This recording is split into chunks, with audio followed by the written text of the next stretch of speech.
In this video, I'm going to share 5 powerful lessons for high performance. Lessons that come from my time not only striving to make it into the unit, but also going on to serve as an operator within it, and how these lessons continue to provide routine, discipline, and structure post-service life. Welcome to the channel. Just before we dive into the principles, understand that these are applicable no matter where you're from and no matter what you do, whether you're an athlete, a parent, a kapa haka performer, a lawyer, or a doctor, or just someone trying to level up in your career. These lessons are for you.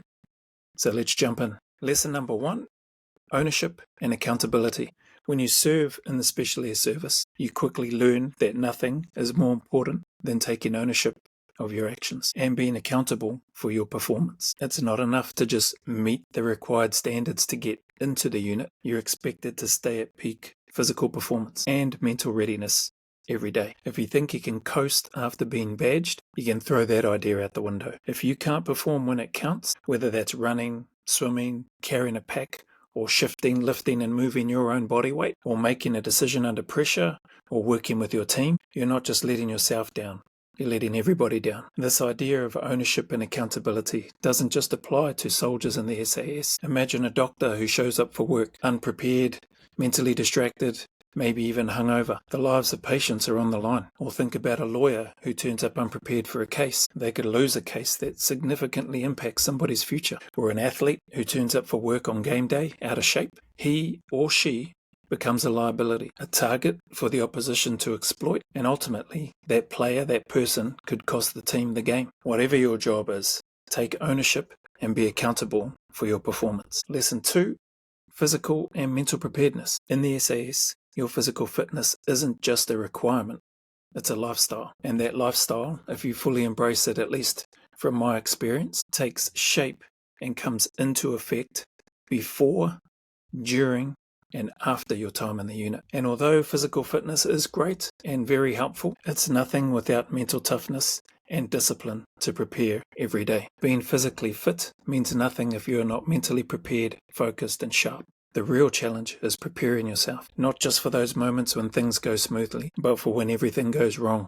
It's about having the mental resilience, the pain and exhaustion, and the self-doubt. Take a look at any high performer, and whether it's an athlete, a CEO of a company, or a parent juggling life at home, they're successful because they're prepared, not just physically, but mentally. The effort to learn, adapt, and grow is continuous. Even when you're doing well, there's always more to learn. It's about having an open mind and a willingness to keep improving. So stay physically and mentally ready. Lesson number 3, mindset and attitude. Another significant lesson that applies anywhere. You can't afford to approach life or your work with a negative attitude. In the unit, you learn that a positive, can-do mindset is non-negotiable. Changes are inevitable, but how you react to them is entirely within your control. If you show up with a "I can't do this" attitude, you're going to struggle. Instead, ask yourself, how can I make this work? A positive attitude in difficult situations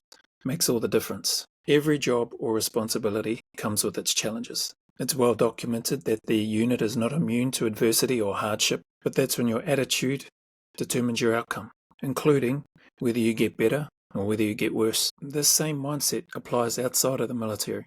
If you're a student struggling with learning a subject, a concept, or an equation, telling yourself that you can't do that is only going to stop you from looking for ways where you can. If you're a parent struggling to maintain relationships with your children, like I am at the moment with one of our 6 children, it can be very easy to tear yourself down and start calling yourself a bad parent.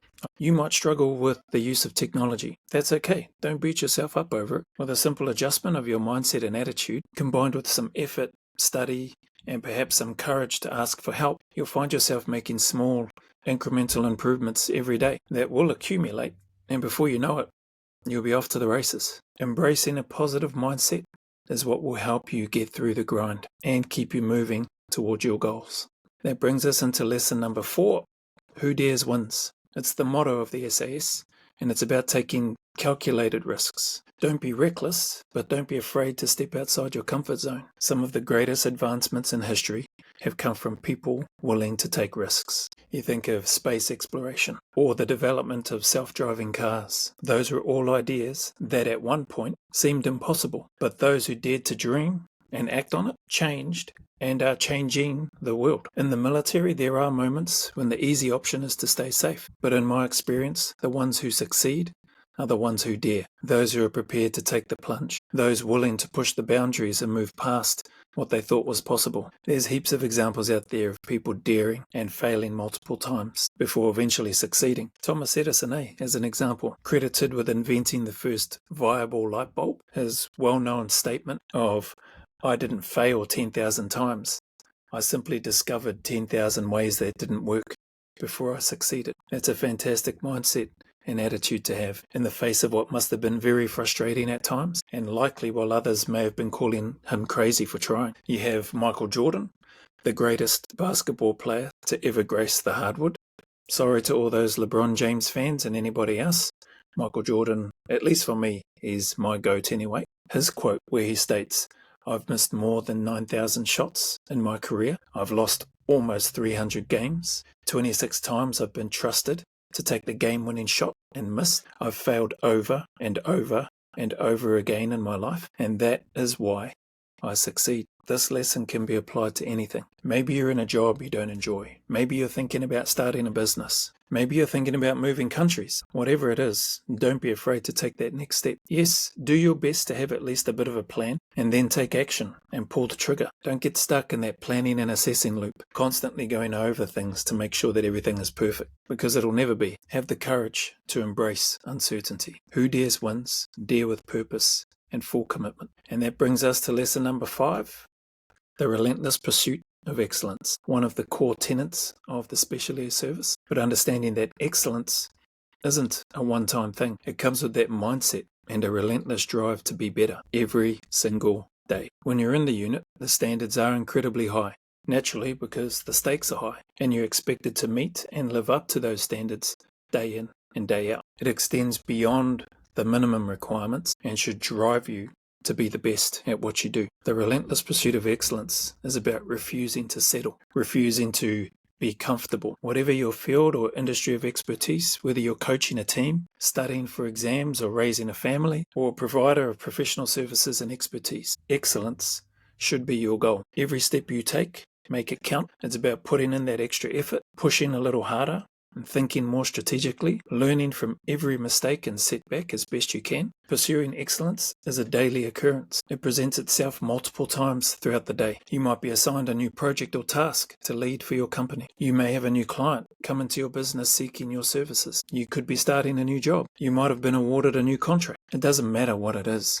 What matters is how you approach it. By bringing the best version of yourself to the table, you give yourself and those you serve the best chance of getting the outcomes required. The relentless pursuit of excellence is a never-ending journey, and the opportunities to apply this lesson are constant and everywhere. So there you have it. 5 key lessons for high performance, drawn from my time leading up to, service in, and post-service in the unit. Lessons that can help anyone, anywhere, achieve a high level of performance. Whether you're in the military or just trying to elevate your life and work, these principles will help you take ownership of your actions, stay physically and mentally prepared, maintain a positive mindset, take calculated risks, and pursue excellence relentlessly. It's not about being perfect, it's about showing up every day and being genuine in your commitment to give your best. When you commit to that mindset and these principles, you'll see progress, not just in your career, but in every area of your life. If you found value in this video, and if you'd like to support me and this channel, feel free to like and subscribe. Regardless of whether you do or whether you don't, thanks for watching anyway, and I'll see you in the next video.